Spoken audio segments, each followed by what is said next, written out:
Hi friends, मैं विवेक नायक current news में आपका बहुत बहुत स्वागत करता हूं। दोस्तों, आज है 23 जुलाई 2020। 23 जुलाई 2020 से करंट अफेयर के जितने भी इंपॉर्टेंट क्वेश्चन बन सकते हैं, उससे रिलेटेड जितने भी फैक्ट होंगे, वो सब मैं आज इस वीडियो में डिस्कस करूंगा। तो दोस्तों चलते हैं, आज सेशन स्टार्ट करते हैं। तो हम लोग का पहला क्वेश्चन होगा कि निम्नलिखित में से किस राज्य में हाल ही में पीले कछुए की प्रजाति देखी गई है। तो ऑप्शन है आंध्र प्रदेश, महाराष्ट्र, गुजरात, ओडिशा। तो इस तरह इस क्वेश्चन का राइट आंसर हो जाएगा option number D, Odisha. Odisha के बालासोर में एक अत्यंत दुर्लभ पीले रंग की प्रजाति का कछुआ पाया गया है। ओडिशा का समुद्र तट कछुओं के आवास और उनके प्रजनन के लिए दुनिया भर में मशहूर है। पीले रंग के इस खूबसूरत और दुर्लभ कछुए की जानकारी वन विभाग के अधिकारियों ने दी थी। इस कछुए की आंखों का रंग गुलाबी है। यह संभवतः हो सकता है कि एल्बिनो के कारण इसका रंग गुलाबी हो। इस तरह का एक और कछुआ कुछ साल पहले सिंध में पाया गया था। तो इस क्वेश्चन से इतना ही। चलते हैं नेक्स्ट क्वेश्चन में। भारत ने किस संगठन के साथ अधिमान्य व्यापार समझौते को फिर वर्चुअल बैठक आसियान सार्क। तो इस तरह इसको का राइट आंसर है ऑप्शन नंबर ए, दक्षिण अफ्रीका सीमा शुल्क संघ यानी SACU। दक्षिण अफ्रीका सीमा शुल्क संघ यानी SACU और भारत के बीच एक अधिमान्य व्यापार समझौता के लिए वर्चुअल बैठक आयोग की गई है। दक्षिण अफ्रीका सीमा शुल्क संघ यानी SACU के अंतर्गत 5 देश दक्षिण अफ्रीका, नीबिया, बोत्सवाना, लेसोथो और एस्वातिया शामिल हैं। वर्ष 2019-20 में भारत और अफ्रीका के बीच व्यापार 66.7 बिलियन डॉलर का था, जिसमें इंडिया SACU का व्यापार 10.9 बिलियन डॉलर था। भारत कृषि, सिंचाई, फार्मा और चिकित्सा आपूर्ति जैसे क्षेत्रों में नीबिया में विनिर्माण और उद्योग का समर्थन करने के लिए पूरी तरह से प्रतिबद्ध और तैयार है।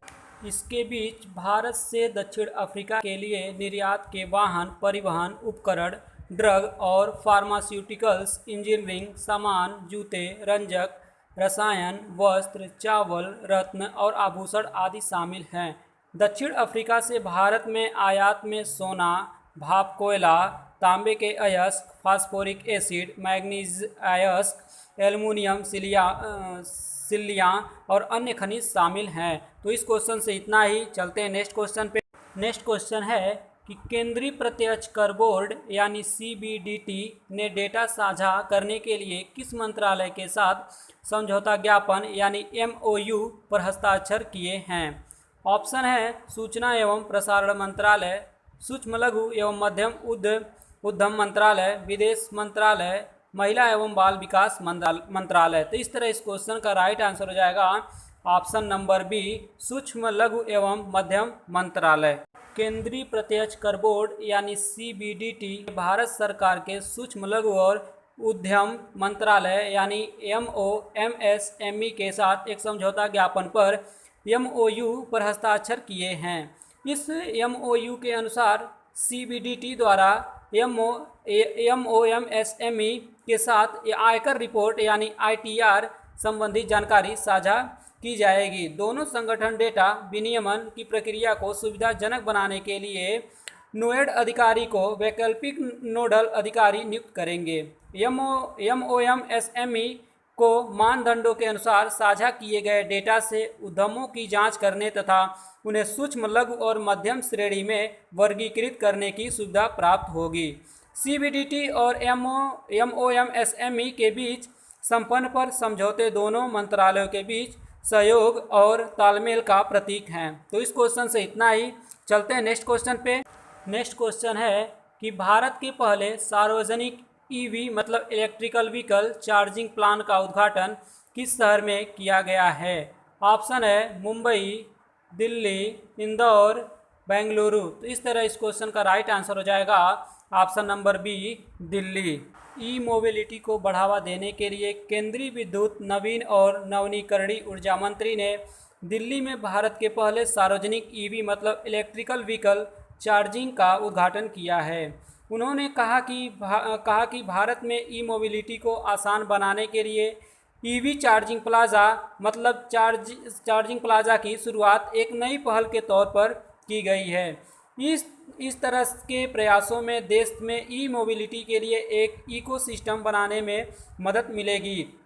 एमडीएमएस मतलब न्यू दिल्ली म्यूनिसिपल काउंसिल के साथ मिलकर ईईएसएल मतलब एनर्जी इफिशिएंसी सर्विस लिमिटेड ने सेंट्रल दिल्ली में भारत का पहला सार्वजनिक इलेक्ट्रिकल वाहन चार्जिंग प्लाजा बनाया है। इसमें 5 अलग अलग फीचर वाली इलेक्ट्रिक गाड़ियों में चार्जर लगाए गए हैं। तो इस क्वेश्चन से इतना ही। चलते हैं नेक्स्ट क्वेश्चन। नेक्स्ट क्वेश्चन है, हाल ही में पैसेज एक्सरसाइज को किन 2 देशों के बीच शुरू किया गया है?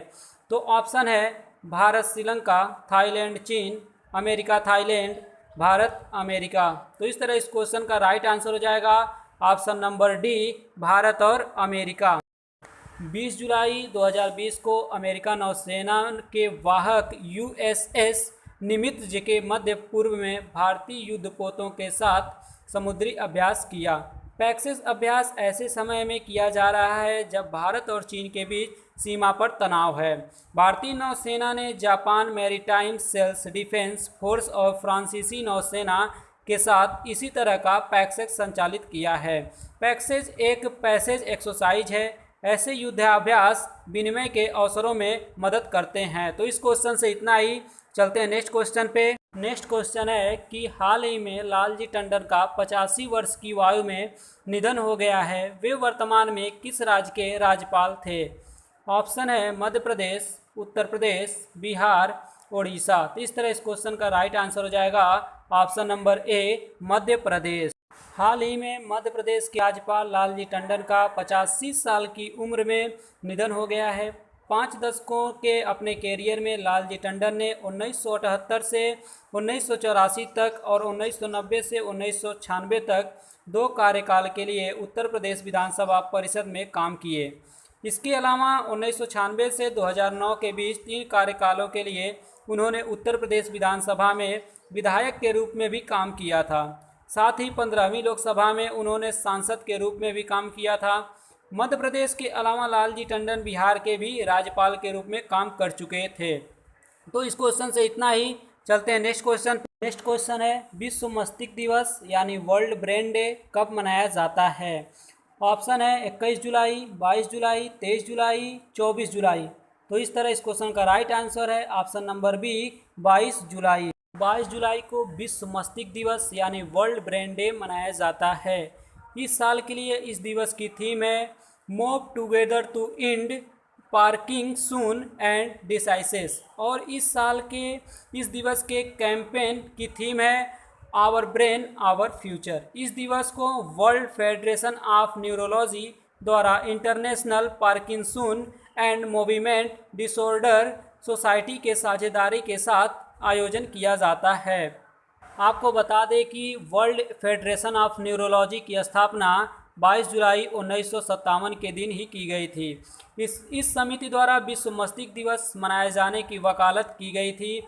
इसके बाद ब्रेल हेल्थ के प्रति जागरूकता फैलाने के मकसद से 22 सितंबर 2013 को इस दिवस को मनाए जाने की घोषणा की गई थी और 22 जुलाई 2014 को पहला वर्ल्ड ब्रेल डे मनाया गया था। तो इस क्वेश्चन से इतना ही। चलते हैं नेक्स्ट क्वेश्चन पे। नेक्स्ट क्वेश्चन है कि हाल ही में किस मंत्रालय द्वारा मनोदर्पण पहल की शुरुआत की गई है? ऑप्शन है मानव संसाधन विकास मंत्रालय, स्वास्थ्य एवं परिवार कल्याण मंत्रालय, गृह मंत्रालय, महिला एवं बाल विकास मंत्रालय।